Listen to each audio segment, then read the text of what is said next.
कक्षा 9th का जो हमारा चैप्टर है, लेसन है हीरोन का सूत्र। हीरोन का सूत्र का प्रयोग करके हम त्रिभुज का क्षेत्रफल ज्ञात करना सीखेंगे। यह तो लेसन का नाम है और हीरोन का जो सूत्र होता है उस सभी प्रकार के त्रिभुजों का क्षेत्रफल ज्ञात करने के लिए प्रयोग किया जाता है। तो हीरोन का सूत्र का प्रयोग करके हम त्रिभुज का क्षेत्रफल ज्ञात करना सीखेंगे। तो चलिए एक हम यहाँ पे प्रश्न लिखते हैं। एक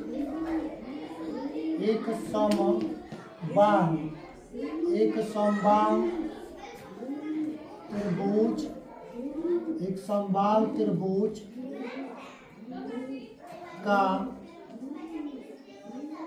परिमाप, एक समबाहु त्रिभुज का परिमाप 36 मीटर है। एक समबाहु त्रिभुज है, उसका परिमाप हमने 36 मीटर ले लिया है, ठीक है। तब उसका क्या हमें ज्ञात करना पड़ेगा, तब उसका चाहे इसका, तब इसका क्षेत्रफल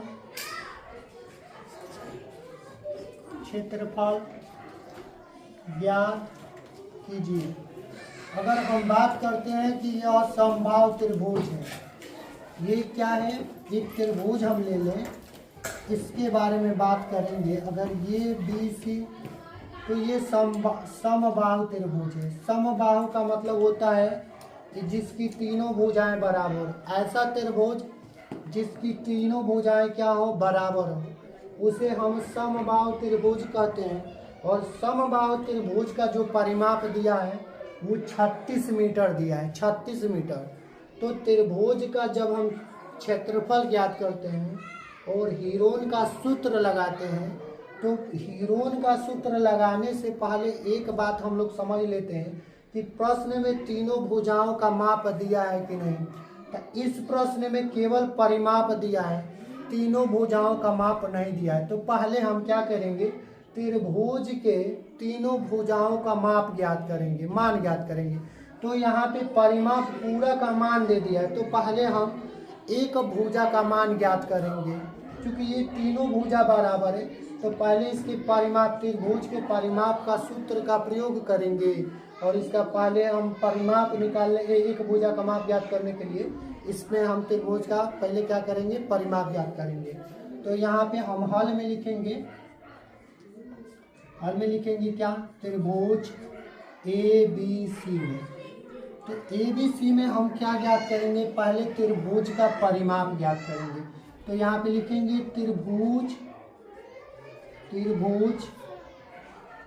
का परिमाप। तो त्रिभुज का परिमाप क्या होता है, त्रिभुज का परिमाप होता है किसी भी त्रिभुज की अगर हम भुजाओं का सम कर दें, योग कर दें, जोड़ दें, तो वह त्रिभुज का परिमाप होता है। तो A से लेकर B तक हम स्मॉल लेटर में A मान लेंगे कि इसके बीच की जो दूरी है वो A मीटर है। फिर यहाँ से यहाँ तक B मीटर, फिर यहाँ से यहाँ तक C मीटर। मतलब ये सब दूरी बराबर है। अगर इसको x मान लें और इसको भी x मान लें और इसको भी x मान लें, तो ये तीनों क्या है, हमारे त्रिभुज की भुजाएं हैं। तीनों का सम कर देंगे तो वह उसका परिमाप। तो उसका परिमाप कितना दिया है, 36। तो 36 हो गया। और सबके बीच अगर देखें तो ये समबाहु है, तो समबाहु में यह भी x मीटर मान लेंगे, क्योंकि भुजा का मान नहीं दिया है। तो x इसको मान लेंगे, A के जगह पे x मान लेंगे, B के भी जगह पे x मान लेंगे और C के भी जगह पे x मान लेंगे। अब क्या करेंगे, अब इसको 36 लिखते हैं और इसको जोड़ेंगे तो 3x हो जाएगा। अब क्या करेंगे, 36 में अगर इस 3 से यहाँ कुछ नहीं तो गुणा करके यहाँ पे भाग में ला देंगे, तो यहाँ पे x का मान निकालेंगे तो 12 हो जाएगा।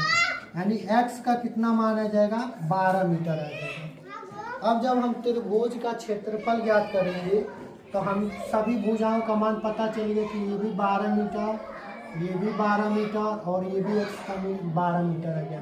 तो जब तीनों भुजाओं का मान पता चल जाता है तो त्रिभुज का क्षेत्रफल ज्ञात करने के लिए हीरोन का सूत्र लगाते हैं। तो हीरोन का सूत्र में पहले अर्ध परिमित, त्रिभुज का अर्ध परिमित ज्ञात करते हैं। तो अर्ध परिमित क्या होता है, उसको हम यश से लिखते हैं। अर्ध परिमित या यश है, तो यश बराबर होता है ए प्लस बी प्लस सी। अब पूरा के अपान में क्या लिख दोगे, 2। ये फार्मूला होता है। पहले अर्ध परिमित ज्ञात करते हैं, फिर हीरोन का सूत्र जो होता है यानी कि त्रिभुज का जो क्षेत्रफल होता है उसका फार्मूला लगाते हैं। तो यश बराबर हमारा हो जाएगा, सभी भुजाओं का मान कितना दिया है, 12 मीटर। ये भी 12 मीटर, ये भी 12 मीटर। और अपान में 2 लिख लेंगे। यश बराबर जोड़ेंगे तो 12 12 24, ये हमारा 36 हो जाएगा। और ये 2 से काटेंगे तो यश का जो मान निकलेगा हमारा 18 निकल जाएगा। ये हमारा 18 मीटर हो गया। अब जब हमें अर्ध परिमित पता चल जाता है तो यहाँ पे हम त्रिभुज का क्षेत्रफल ज्ञात करते हैं। तो यहाँ पे लिखेंगे त्रिभुज का क्षेत्रफल। तो त्रिभुज का क्षेत्रफल ज्ञात करने के लिए यही फार्मूला यूज करते हैं। क्या लिखते हैं यहाँ पे, यस माइनस ए, रूट में होता है हमारा यस माइनस ए, ब्रैकेट में S minus B S minus C, ये ब्रैकेट में होता है। अब क्रमशः हम क्या करते हैं, मान भरते हैं।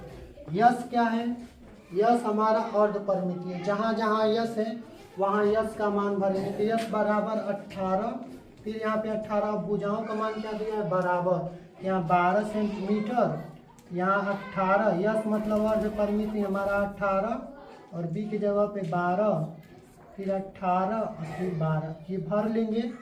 अब इसको क्रमशः क्या करेंगे, सॉल्व करेंगे। तो सॉल्व कैसे करेंगे, यहाँ पर सॉल्व करेंगे कैसे, पहले हम यहाँ पे ब्रैकेट में देखेंगे। तो पहले इस ब्रैकेट को हल करेंगे। पहले ये 18 जो हमारा दिया है उसमें से ये 12 को हम लोग क्या करेंगे, घटा देंगे। पहले 18 यहाँ लिख लेंगे और इसके बीच में गुणा का सिंबल लगा देंगे। 18 और इस ब्रैकेट के बीच में कुछ नहीं तो गुणा लगा देंगे। और 12 में से अगर 18 में से 12 घटाएंगे तो 6 आ जाएगा, ये पहले ब्रैकेट। फिर दूसरा में देखेंगे तो फिर 6 आएगा। फिर तीसरे में भी 18 में से 12 घटाएंगे तो 6 आ जाएगा। अब क्या करेंगे, इसको थोड़ा सा छोटा बना लेंगे, फैक्टर में तोड़ देंगे। 3 गुणा 6 बना देंगे, क्योंकि इसका पेयर बन रहा है और इसका नहीं बन रहा है तो इसका छोटा फैक्टर कर लेंगे, तोड़ देंगे इसको। अब फिर गुणा में क्या लिखेंगे, 6 × 6 × 6। अब क्या करेंगे, यहाँ पे इसका जोड़ा बना देंगे। ये दोनों का जोड़ा बना, तो जोड़ा बनता है तो रूट से बाहर गुणा में आ जाता है। इसका एक बार जोड़ा बना तो ये बाहर आया और इसका जोड़ा बना तो ये आएगा तो गुणा में आ जाएगा। जिसका जोड़ा नहीं बना वो अंदर चला गया। ये 3 का जोड़ा नहीं बना, अब इसका गुणा कर देंगे तो 6 और 6 का गुणा करेंगे तो हमारा 36 और रूट में हमारा 3 क्या आ जाएगा, ये मीटर स्क्वायर हो जाएगा। जब हम क्षेत्रफल निकालेंगे तो अगर मीटर में दिया रहेगा तो यहाँ आंसर हम मीटर स्क्वायर में लिखेंगे। तो ये जो हमारा हीरोन्स का सूत्र था वो इस त्रिभुज में हम लोग जब भी अगर समबाहु त्रिभुज दिया रहेगा ज्ञात करने के लिए तो उसका परिमाप दिया रहेगा, तो पहले हम लोग क्या करेंगे, उसका परिमाप ज्ञात करेंगे। फिर एक भुजा का मान पता चल जाएगा। चूँकि यह समबाहु त्रिभुज है तो एगो के मान यदि 12 होगा तो तीनों का 12 मान लेंगे। तो 12 मानने के बाद पहले अर्ध परिमित ज्ञात करेंगे, फिर त्रिभुज का क्षेत्रफल जब ज्ञात करेंगे तो इसी तरीके से इसको लेकर आकर लास्ट में क्या कर देंगे, यहाँ पे जब इसका मान अब नहीं निकलेगा तो यहाँ पे लाकर छोड़ देंगे। तो आज के लिए बस इतना ही, अगले वीडियो में हम फिर से मिलेंगे।